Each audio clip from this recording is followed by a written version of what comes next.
80 లక్షల రూపాయల వర్క్ మనకు కౌన్సిల్లో మనం తీర్మానం జరిగింది.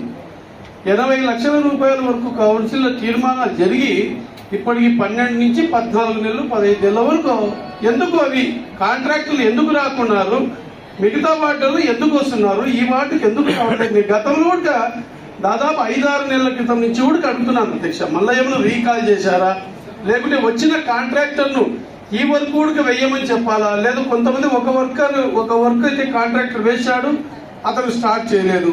దాని డీటెయిల్స్ నేను ప్రతిసారి కూడా అడుగుతున్నాను అధ్యక్ష.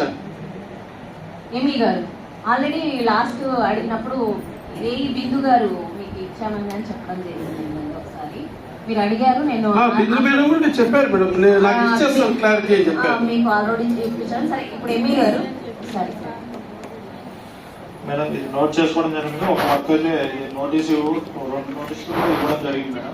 అవసరం అయితే అతను టర్మినేట్ చేసేసి EMD ఫార్ఫిట్ చేసి రీకాల్ చేస్తాం మేడం. ఇంకొక వర్క్ ఎవరు పార్టిసిపేట్ చేయలేదు మేడం. దాదాపు 4 టైమ్స్ టెండర్ కాల్ పాటు చేయడం జరిగింది.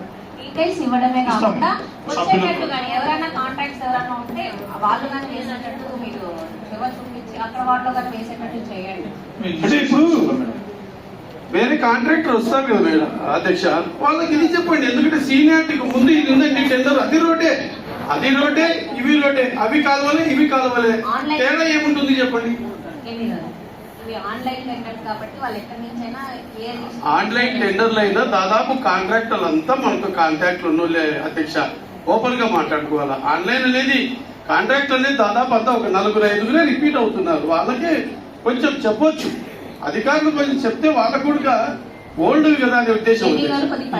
కొంచెం దయచేసి అదొకటి అధ్యక్ష. ఇప్పుడు నా వార్డులో రోడ్డు వైండింగ్ మొత్తం ఎంక్రోచ్మెంట్లు అన్ని తీసేస్తున్నారు అధ్యక్ష. నేను దాన్ని స్వాగతిస్తున్నా. ఇప్పుడు మన సోదరుడు పొదవాడు మజీద్ చెప్పినట్టు నా దగ్గరికి ప్రజలు వచ్చి ఏమడుగుతున్నారంటే ఈ వార్డు చేస్తున్నారు, టౌన్ అంతా కూడా చెయ్యాలి కదా, ఈ ఒక్క వార్డే ఎందుకు చేస్తున్నారు? ఎందుకంటే నేను కూడా స్వాగతిస్తా. కమిషనర్ గారు నాకు అడిగారు, మంచిదే చేయండి అని చెప్పాం. కానీ మిగతా వార్డు కూడా అన్ని చేస్తే మాకు ఇబ్బంది ఉండదు అధ్యక్ష. కేవలం ఆ వార్డు ఒక్కటే చేసి వదిలేయడము, లేదంటే మళ్ళీ ఒక 6 నెలలు సంవత్సరం తర్వాత మళ్ళీ వదిలేసే వాళ్ళు యాజ్ ఇట్ ఈస్ గా కన్స్ట్రక్షన్ చేసుకోవడం అవుతుంది. వాళ్ళకి లాస్ కింద వస్తుంది. నేను ఇంకోటి రిక్వెస్ట్ ఏమంటే అధ్యక్ష, ఎటు తీస్తున్నారు, ఇబ్బంది పడ్డారు, ఆ డ్రైనేజ్ మీద ఫుట్పాత్ ఏర్పాటు చేసేసి ఇంకా ముందుకు రారు. ఫుట్పాత్ అనేది మెయిన్ రోడ్ లో ఇట్లా చేస్తారు ఇప్పుడు. ఎందుకంటే బాలాజీ కాంప్లెక్స్ కొంచెం ప్రీషియస్ ఏరియానే కాబట్టి అటువంటి ఏరియాని బ్యూటిఫికేషన్ చేస్తే నేను కూడా సంతోషపడతా.